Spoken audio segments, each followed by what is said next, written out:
Gabe, I don't know how many podcast episodes we have made now, but it is now August, and we have expanded into some new channels over the past month. And I think we should highlight some of those metrics.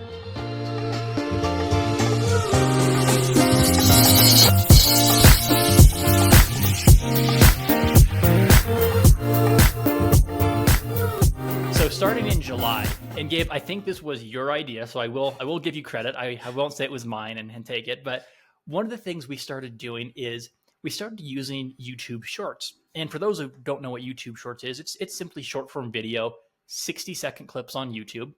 And what we've been doing is just uploading those clips, and we've seen 22,000 impressions now.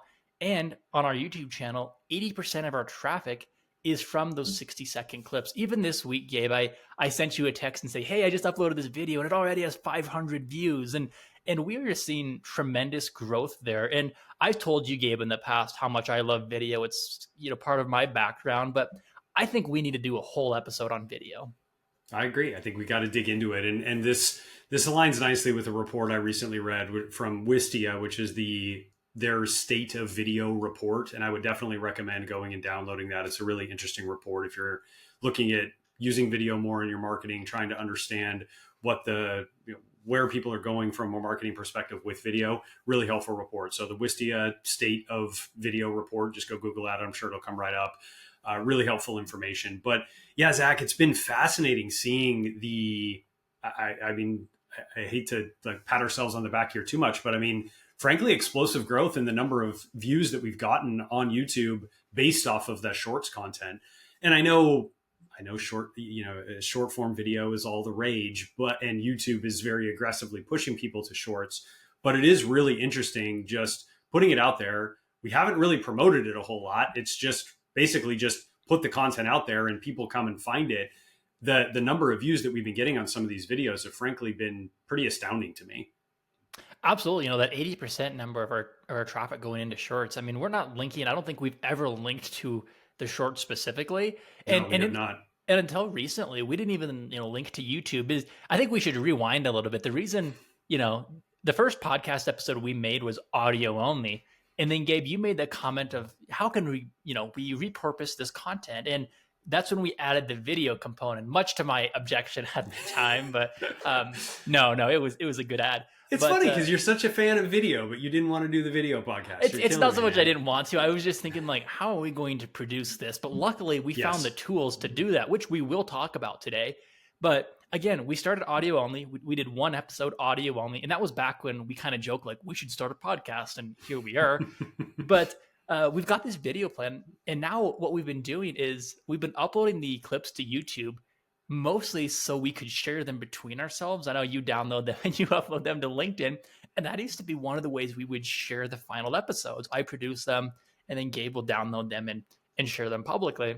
But now, as we expand into YouTube Shorts, we've seen huge traffic growth there. Yep.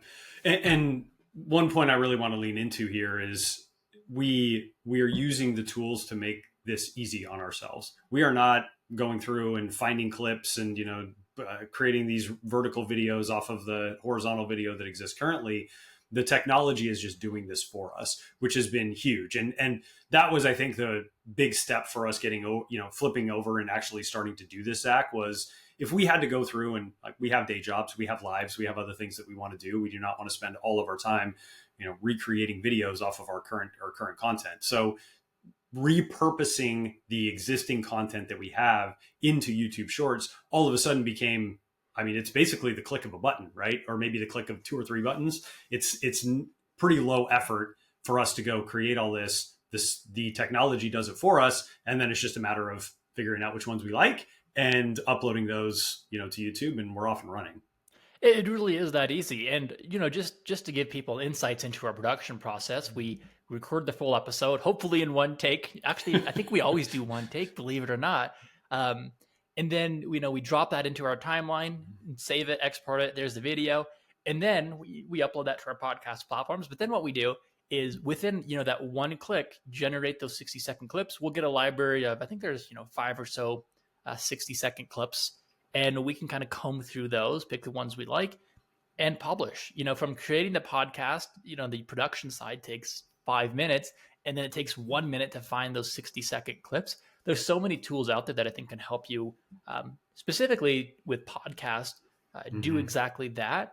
But as we talk about video today, again, there's so many tools out there. One of the things I always like to highlight, especially here at the beginning of the episode, because I think we'll talk about this in a few minutes, is Gabe, we're doing this, on webcams, and I think episode 1, I think we actually did on phones, or at least I think I did on my phone and my iPad. But everyone has, when it comes to video, a flagship phone or a phone with a camera on it, and that's what everyone's competing on nowadays: is which phone has the best camera. So when it comes to the tools, whichever editing platform you want to use, whichever camera system you want to use, I think everyone has access to some amazing tools to produce video. Yeah, exactly. Just the phone in your pocket is a incredibly high quality camera that can produce, frankly, really, really great videos. Zach, we talked about this when we were chatting about when we did the WWDC update, but they shot that entire thing on an iPhone, which seems completely insane. Yes, I'm sure they had a gimbal and some other stuff and Did probably you see some like lighting. behind the scenes gimbal I they did had? not. I think that gimbal cost more than my house, but on the end was an iPhone. But I mean, to your point, I use gimbals like when I do, I don't want to say professional side projects, side Mm. hustles. I'll use gimbals, but again, with the iPhone camera, or even, I don't want to leave out any of my Android friends. I'm sure they have good cameras as well. But no, seriously though, every flagship phone has a great camera. So using the Mhm. tool that's in your pocket, don't forget about it. You don't need to go out and buy the latest camera or have someone that knows how to use the latest camera. Especially if you're a smaller company. Again, we work a 100%. lot with we work a lot with small BSPs. Everyone has an iPhone. Everyone Yep. has an Android phone.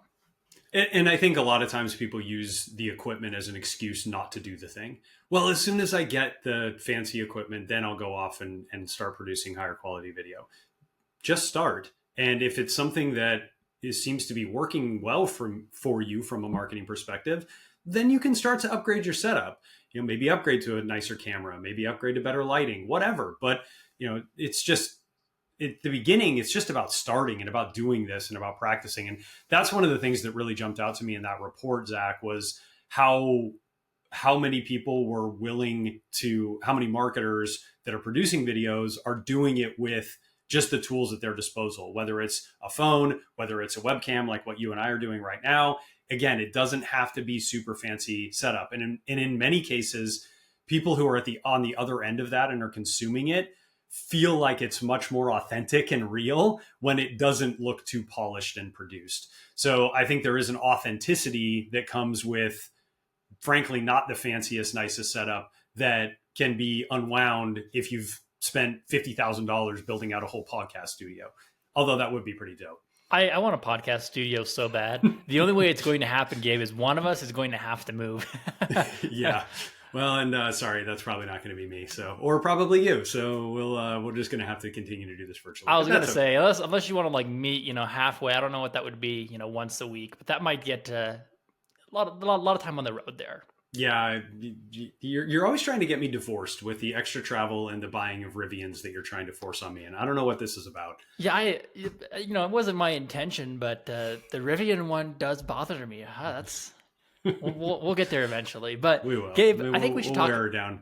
Yeah, we should talk a little bit about social media and how businesses use social media, because you found some data on how often people are publishing video on social media.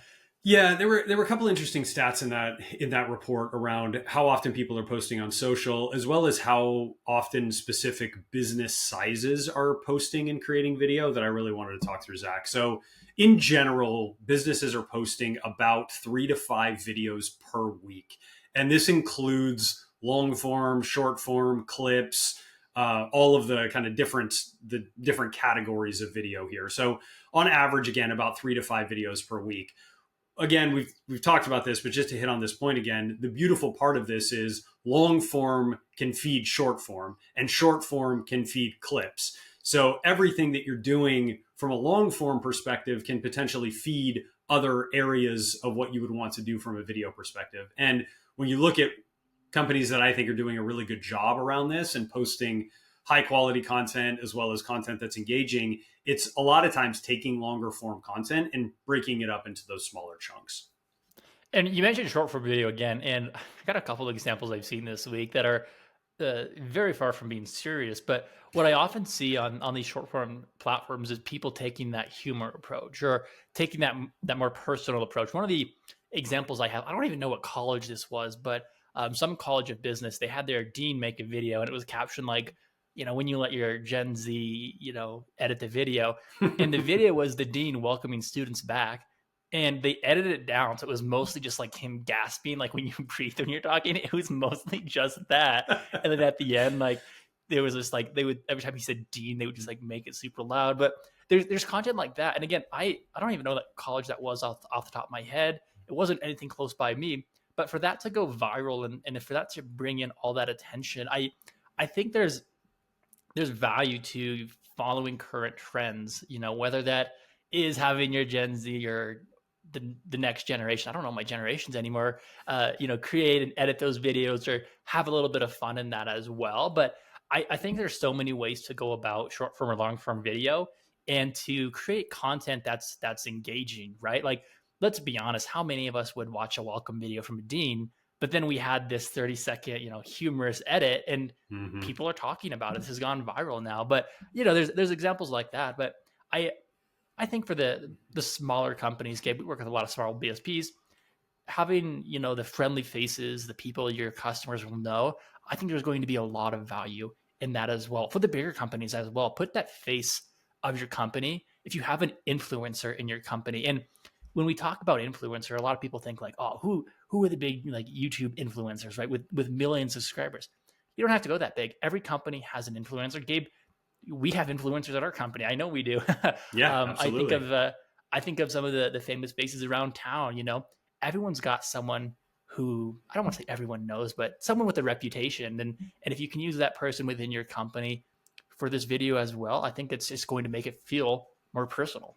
100% more authentic. I was actually listening to another podcast this morning while I was working out, Marketing Against the Grain, which I've talked about before, and they were talking specifically about this topic specifically around influencers and using influencers in brand marketing. And it's the discussion they were having is the reason it's so important is because it's one of the things that AI cannot replace. You cannot replace a personality with AI. So, Zach, I think of us as, I don't want to call us influencers, but I do feel like we produce enough content. We're out there enough. Our faces are out there that people know us. When I'm at events, people walk up to me and have the conversation like that gentleman had with me last week. Man, I see your face on LinkedIn all the time.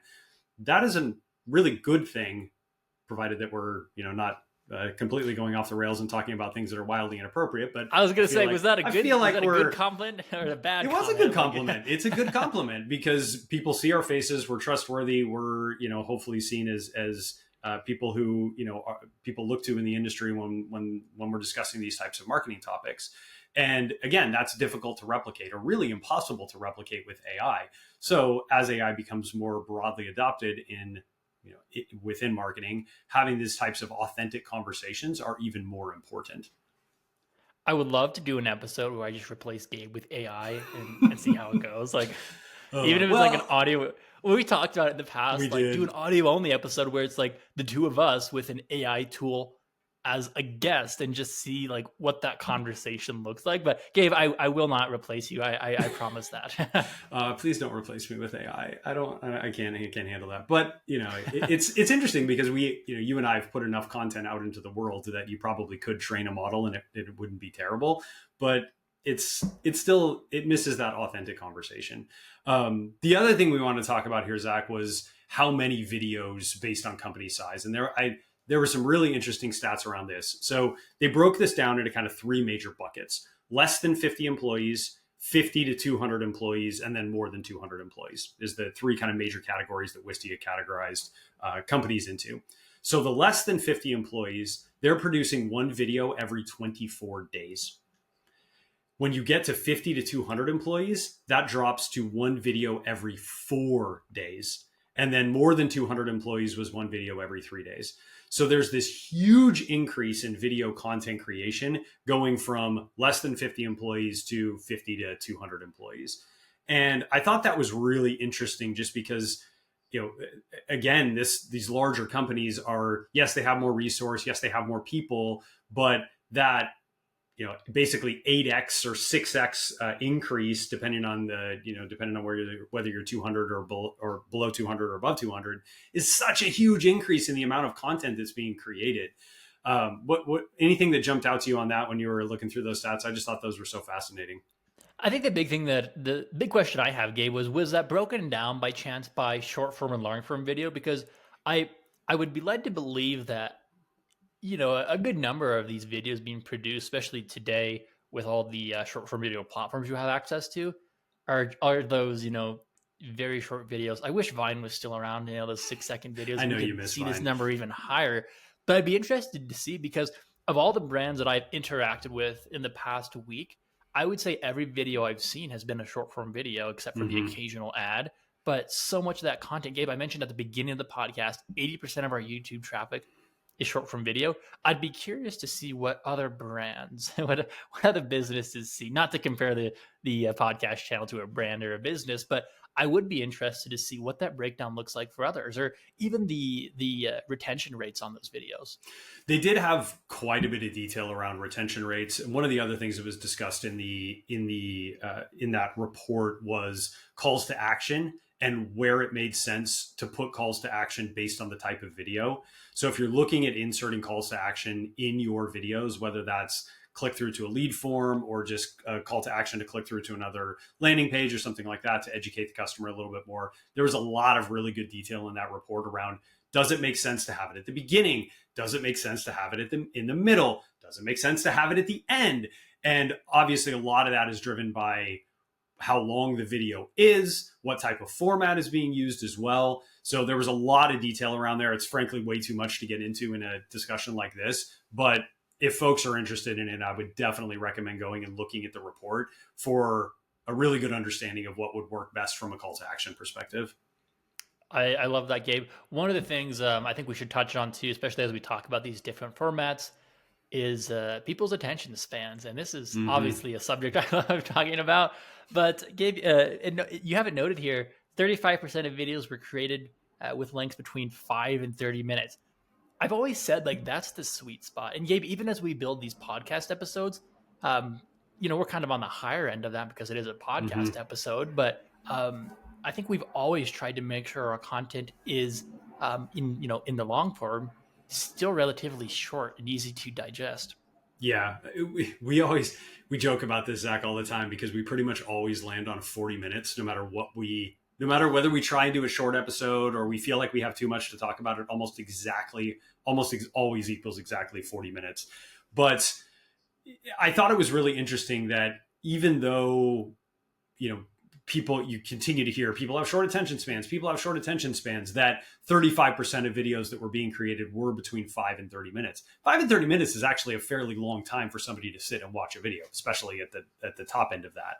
So it to me, it really spoke to the need for shorter term video. One of the other stats that was in there was that only 12% of videos that were created were less than a minute.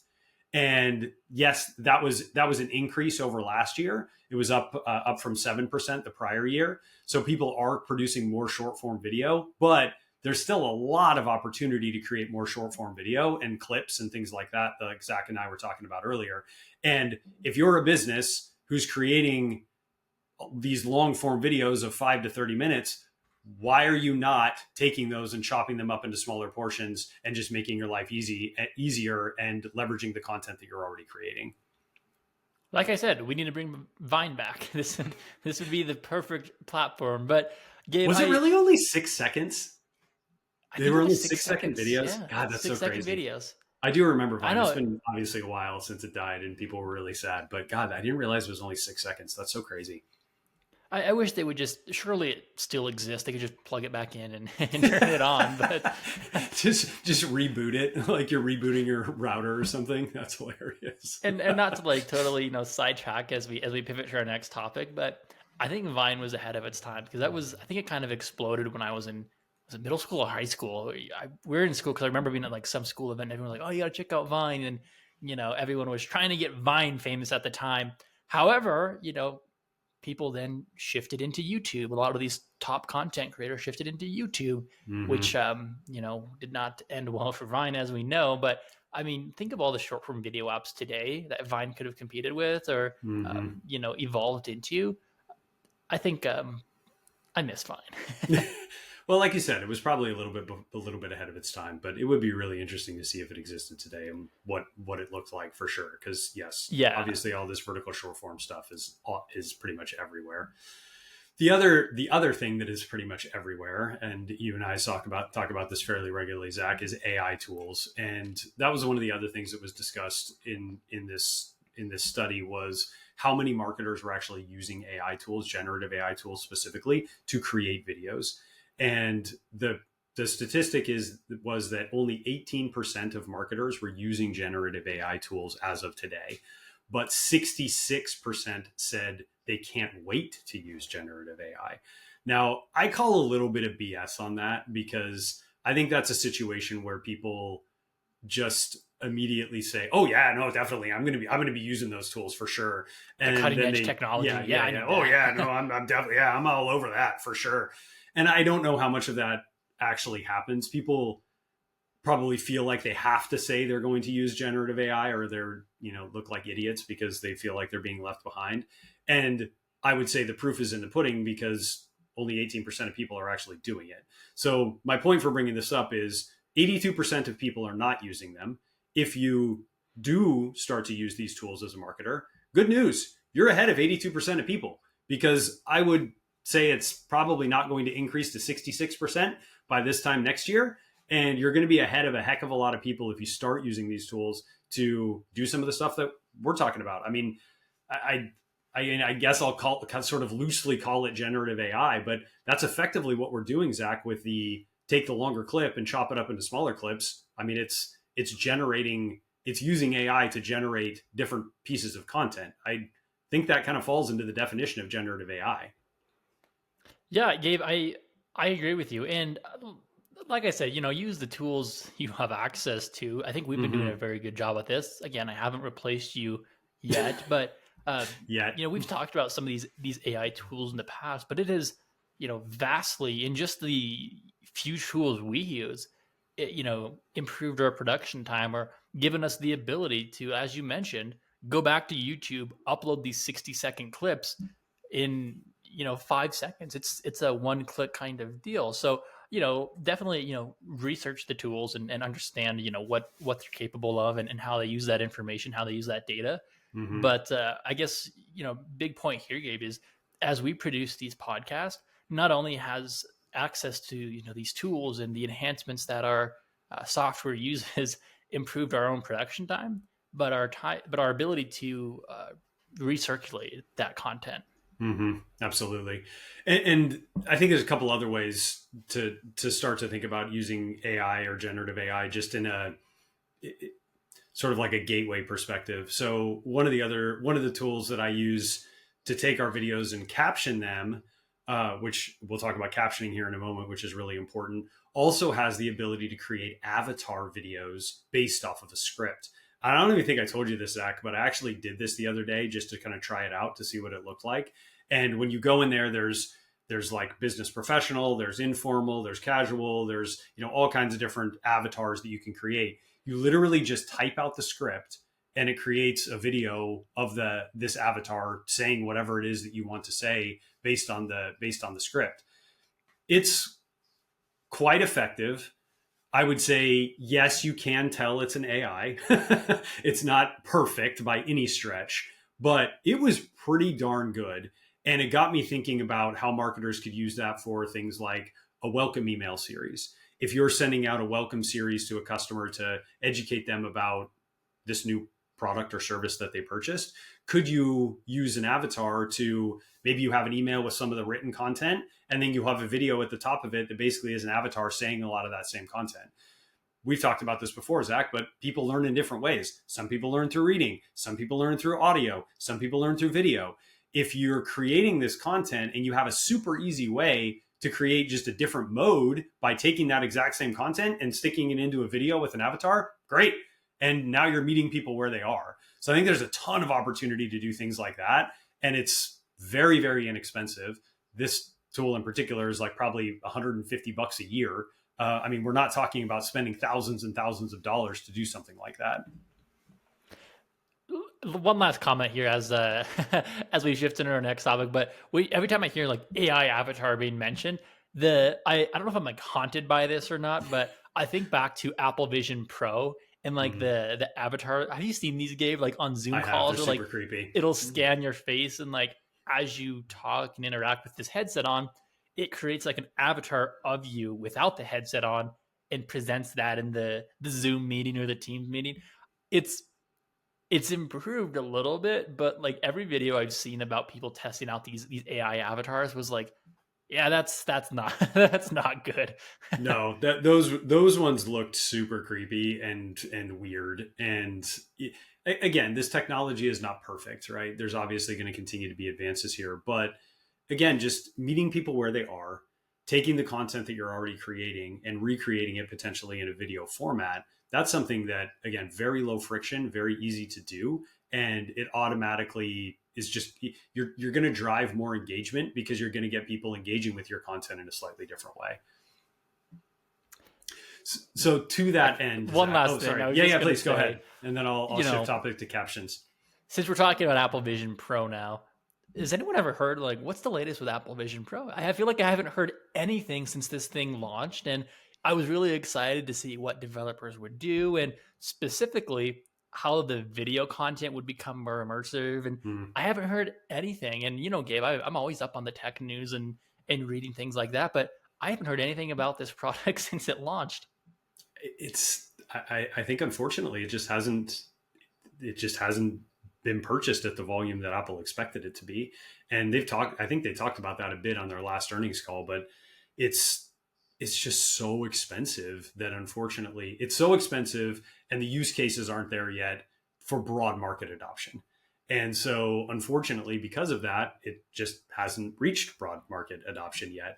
But yeah, I remember very distinctly having this conversation with a friend of mine who is an Apple. I say this in the most endearing way possible, but he is a lunatic when it comes to Apple products. He will buy literally every Apple thing that comes out, and he will be the first person in line to buy it. And as soon as anything new comes out, he's upgrading it. Right? That's just that's how he is. Which cool, good on him. He likes the technology. That's fine. But I remember having this conversation with him about the Apple Watch when it very first came out, and he bought the first version of the Apple Watch, and we talked through it. And I was like, "Hey, tell me about this. Is it cool? Like, would you recommend people buy this?" And he was like, "Nah, it's okay. Like, it's a hobby thing right now. Like, it's a Gen 1 product. Yes, there's some interesting things in it, but this is very much a Gen 1 product, and it is not something that I would recommend to the broad, for broad market adoption." And I thought that was really interesting, hearing his perspective as somebody who, again, purchases new Apple products as soon as they come out. I'm sure he would say the exact same thing about the VR headset, and it's just not at a point where it's ready for broad market adoption, unfortunately. I agree. I think I see this as a dev kit. That's honestly how I see the Vision Pro. But the reason I bring it up is because on I think the flagship iPhones, there's a setting in your camera to basically record video for I think they call it spatial video for the Apple Vision Pro specifically. Of course, they call it spatial video with their spatial computing goodness. Oh well, yes. It could be. Well, Apple's naming scheme, it could have been worse. It could have been Spatial Video Pro Max or something like that. True. But good point. I remember seeing this setting, thinking, oh, I'm going to create all this content for Apple Vision Pro, and turn this on. That way, every video I create now until I buy Apple Vision Pro will be compatible with that format. So I did do that. I have done. You'll love this. One of my side projects was a wedding video, which I absolutely filmed on my iPhone and a gimbal. But I did that in spatial video. So when the time comes, 10 years from now, 20 years from now, 50 years from now, whomever's watching that video will have a spatial compatible video. So that setting was in my iPhone camera, and it just made me think back to what we said at the top of the episode about using the tool in your pocket, right? Your iPhone, or in this case, using my iPhone to plan for the future a little bit, right? Like if this spatial video takes off, great. I'm ready to go on day one. I don't know how many people are aware of this or what the file size is on those videos, but thankfully I've got a good backup solution. Yes, and plenty of cloud storage to store it all based on our previous conversations. Absolutely. So yeah, Well, we talked about that services revenue. It's got to come from yeah, somewhere. exactly. Well, it's coming from spatial videos that Zach is recording and taking up all the cloud storage space. Yeah, it's a really interesting topic, and these creating all of this content is going to just continue to exacerbate and continue to become more and more immersive, right? But it's important to I think it's important, Zach, like you're at the cutting edge of this stuff and you really like tinkering. Not everybody's going to want to tinker, and I think it's really important to think about, okay, how do we make this approachable for how do we make this approachable for people? And your comments earlier about just using the phone that's in your pocket is, I think, the most approachable thing that people can do to leverage the technology that they have. And this also brings us kind of into the next topic, which is captions.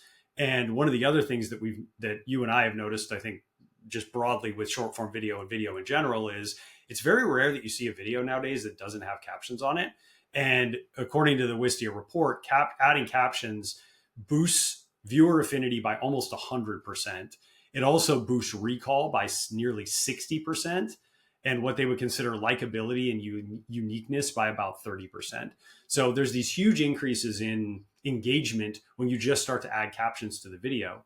And leveraging technology, again, a lot of the platforms, whether it's YouTube or LinkedIn or whatever, will actually auto caption those videos for you. There are other tools that you can use to put captions on. I use an auto caption tool specifically that isn't one of those because I like to be able to have a little bit more control over it. But there's a lot of these platforms when you just upload a video, it will auto caption. What's your feeling on captions? I end up watching a lot of videos on mute, and I really like having captions. This is a conversation that's, I don't know if you realize like how important this is. Number one, accessibility. I think there's a huge accessibility component to this. And the tools that have created these captions, Gabe, I don't know if you've noticed this, but they have improved so much over the past few years. Yeah. Like it's to a point now where even when we do these episodes, for the most part, I'm comfortable not even proofreading the captions because they're that good. Whereas in the past, you're basically writing a script and doing that. And in the past too, and we're talking 10 years now, creating captions was not an easy thing to do. It was the specific tools you typically had to pay, whereas now every platform has the captioning. So I think from the accessibility component, it's huge. Now to your second comment, I feel like this is like the red flag and green flag and like dating. I know my siblings do this too, but it's like, do you watch video on mute with captions on, or do you have the sound on with captions or sound on? Like how do you consume video? And a lot of people they do the mute and like captions on. Now, if I'm like noisy room, I have a lot of people in my family. If there's like chaos around me and everyone's down for the holidays and we're watching something, oh, cool. We got to put captions on because there's conversations over here, there's someone building puzzles over here, like there's just chaos. So being able to focus and understand is huge. If I'm by myself, what I'll typically do is I'll have like something playing in the background and I'll pay minimal attention to it so I don't like actually like look at my screen. But I'm 50-50 with captions. If someone wants the captions on, I'm not opposed, but like I said, I think just the tools that have enabled people to build captions has improved so much that I think we are seeing a broader adoption of people who want to have those captions on with the video on mute. And when you do that, thankfully, Gabe, we don't do any like sound effects on this show as well. But you do have to proofread your captions to an extent, even though I just said I don't do that because I can trust that my platform to do that. But just being cognizant of what the sound in your video is, what's happening in your video, is there music, things like that. There's a lot of considerations, but no, big fan of captions. Yeah, same. I would say, especially on social, probably 75% of the time I'm watching a video with sound off and just looking at the captions. maybe even a higher percentage. So, and I don't think I'm alone in that. I suspect there's a lot of people that are doing that too. So again, if you're creating video, please do captions, especially if it's for social. And the good news is that, like you said, Zach, it's never been easier. And you bring up such a good point about accessibility. It is something that just makes your videos more accessible to a broader group of people. That part of it is huge for sure. I wanted to jump ahead just kind of in the interest of time here and talk about a couple more things as we kind of wrap this up. But one of the other topics that was discussed, and one that I've played around with a little bit over the last couple of years, is live video on social, whether that be Facebook Live. I did a LinkedIn Live actually somewhat recently that was interesting and actually was pretty fun. But this is an area where a very small percentage of companies, only 14% of companies, are doing live events on social media. So in my view, it's a great way to differentiate your brand because it's a really underutilized area, and you can have more casual conversations like this. I mean, think of it almost like a live podcast where you can be a little bit more informal, you can be a little bit more conversational, and because it's live, people are going to be a lot more forgiving of the casualness of that conversation. But again, I think it's a fantastic way to drive engagement for your brand and a huge opportunity because 86% of companies are not even using it at all. I love live video so much, Gabe. I don't know if we've talked about this. I may have mentioned this in the past, but again, back in high school, there was an app, and I think it was owned by Twitter. I'm not confident, but I'm 99% sure. It was called Periscope. And what it was like a live streaming kind of app. And I don't know if it's even still a thing or what happened to Periscope, but you could go live on Twitter. And my dad found this app, and he would always tell us, "Oh, I'm going live," and then he'd go live on Twitter for a few seconds and talk about what he wanted to talk about. But even awesome. Now, my dad at least once a week he's saying, "Oh, I'm going live." Like every time he does a video, he sends us a lot of videos, but he'll say, "I'm going live." Or like every time, like it's in my life now. Like every time I record a call with a customer or like a Zoom meeting, I'm like, all right, I'm going live here, record. But I love live video so much. It is, I think I could honestly say it's my favorite form of video content, aside from shorts, of course. But I think it's just such a powerful tool. When I was working at a bank during the pandemic, if we had events, we would go live with some of our staff. Again, your influencer, right? Mm-hmm. But the cool thing there is, I think with Facebook, there's like a notification system. So there's kind of like a broad notification saying like, yes, hey, this company is live, and people can kind of flow in. So if you do like the live content, just keep in mind, you got to give time for people to flow in before you kind of talk about what you're wanting to talk about, or make the video long enough so you're not ending the live right as people flow in. Sure. But you also don't want to be the person who's like sitting awkwardly waiting for people to come in. So I think it's a very powerful platform. YouTube Live, another great platform as well. I haven't done much live video on like Instagram. I have a drone. I've been trying to figure out how to like live stream from my drone like to Instagram and things like that. But like I said, I'm a huge fan of live. If you're running a business, again, one of the episodes I want to do next is best practices around video tools, equipment, software, and I think like production too. So I think we should dive deeper into that then, just for the sake of time, because I think we could add a whole nother episode on this.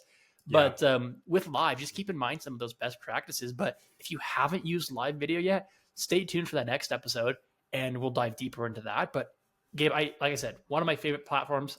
I love it. Yeah. I'll make two quick comments on the live piece too. Really good points you made. And the point about not making it so short. The other thing you want to do is make sure that you're promoting it in advance of actually going live. Don't just, we're going live, and, don't not have said anything about it. And that's how you can drive people into that. Gabe, I feel like I'm talking to my dad because he will text the family group chat and he'll say, going live, 12 p.m. Mountain. And I'm like, oh no. That's awesome. Anyway. I love it. He's a good marketer. He knows what's up. And then the other piece of this is, even if people don't engage with the content live, then you still have a video that you can use to chop up into other pieces of content, or that people can just go back and watch. One of the other things that's really surprised me with live content that I've been involved with is how many people go back and watch it after the fact.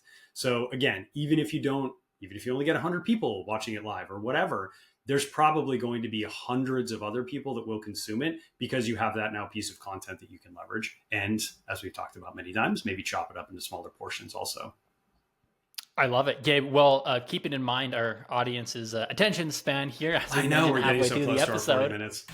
I know that is all the time we have. So thank you for tuning into Buffering. If you enjoyed this episode, don't forget to give us a follow on your favorite podcast app and to share it with your friends and colleagues. Don't forget to check out that YouTube channel, right? Look for those shorts, those 60-second clips.